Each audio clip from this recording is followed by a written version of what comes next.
Jake Sanderson, who 5th overall pick of the Ottawa Senators, 8 years, $64.4 million. Jake has 77 career games, 4 career goals, and a lot of people outside of Ottawa took issue with this contract because of what I told you. Now, I forget the player's name, but did we not get a 6-year contract extension for a player that does not yet have a career NHL goal, like earlier this year? Oh, man. You know what I'm talking about, right? I do remember. I couldn't remember who it was, but this is what I'm saying. I'm trying to remember the team they played for, too. Yeah. Yeah, no, that was wild. Yeah, it was wild. Now, this is a bit of a better bet. This is, well, yeah. And so I wanted to talk about this because I think from an outsider's perspective, you're like, hey, I think especially from a Leafs perspective, there is a lot of people gave the Leafs shit. They gave Dubas shit when he committed that much money to Matthews, Nylander, and Marner when they were coming off 67-point years, 40-goal seasons, and Marner was coming off a 94-point year. Those guys had proven for 2 or 3 years apiece, we can put up serious points at the NHL level, and we're only going to get better. So they took a bet, then the salary cap didn't go up, and the rest is history. Jake Sanderson, people are like, listen, he's got a year. He's had a year. It's great that he's good, but 8 years? I mean, well, so the Sens believe in him, and we know that because of the 8-year contract that he signed? No. We know that because they picked him 5th overall. And he was pretty good in those 77 games that he played. And you might have noticed that $8.05 million, weird number. His number is 85. But you might have noticed 8.05 is less than 10.9, 11, and 11.6. Like, so you talked about the long track record that the Leafs big guys had that got they had a resume contract. Yeah, and that's why the number was so high. So here are the Sens getting ahead of it, and they're looking at it going, okay, well, we believe in him enough that we want to lock him up. We believed in him enough that we picked him 5th overall. We don't want to have to pay him more, which we're going to have to do. And if he gets injured, I mean, it's the same risk today as it would be tomorrow, right? Like any of these guys could get a knee injury at some point that would take them out for their whole career. I actually, maybe unpopular opinion in Leafland, it's a good bet.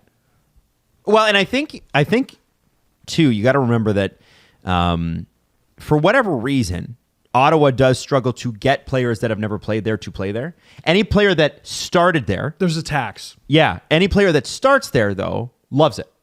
And you look at those Senators teams that were really, really good in the, like when they went to the finals and that sort of thing.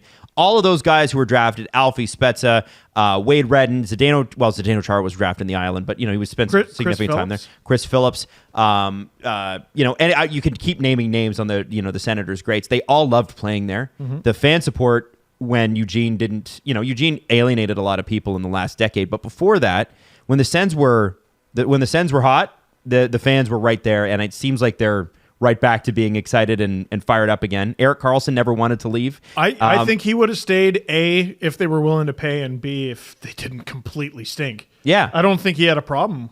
No. He's a senator. So what I think was going on here is with the ghost contract that I'm sure will appear in the compliment section about who signed the 6-year extension without an NHL goal. Matthias Samuelsson, I think that's who you were thinking about. That's who I was looking up. Thank you.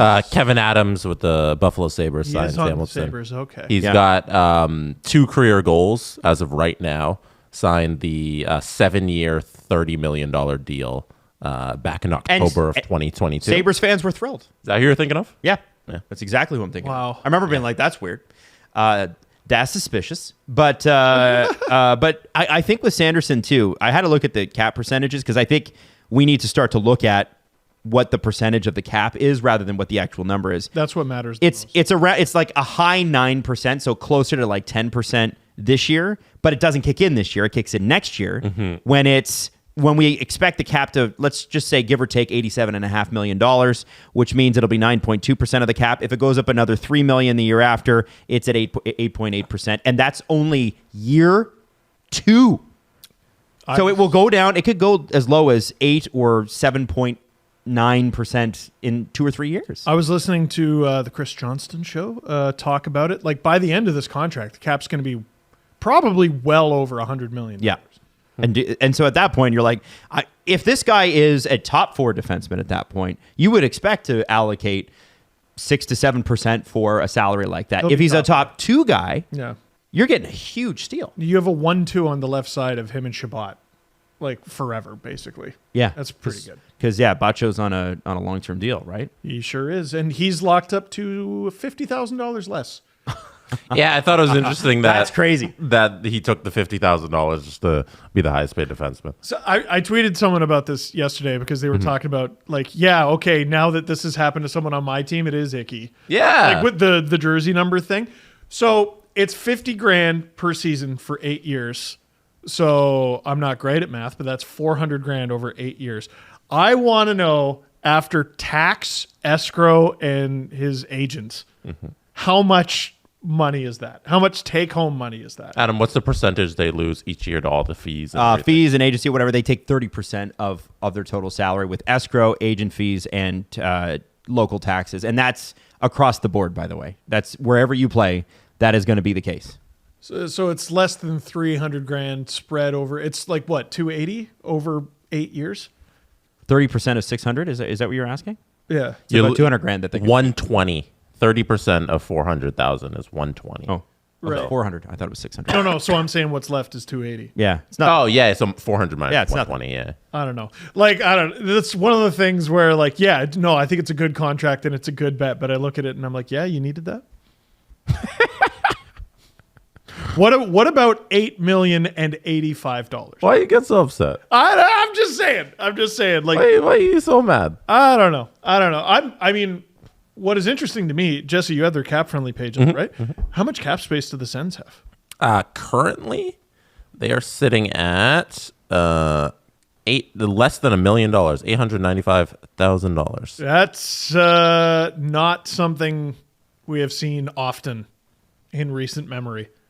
They're spending. Yep. The Sens are spending. Which is a good sign for the organization and the direction they're going in, because it hasn't been like that for a decade. Oh, and over a decade. Oh, Michael Andlauer is out to wreck some lives. Yeah, he's like trying to win. This team definitely wants to win, and that part of it's exciting. I think there are still some things that need to adjust and come into place, but the Sens are on the rise. I don't think that they are the imminent threat to the top of the division that some Senators fans would have you believe.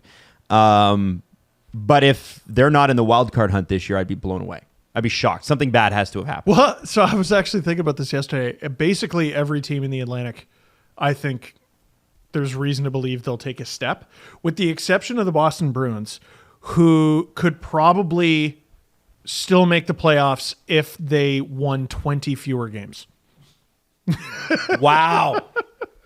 That would have to be, so it'd be They won 65. Yeah.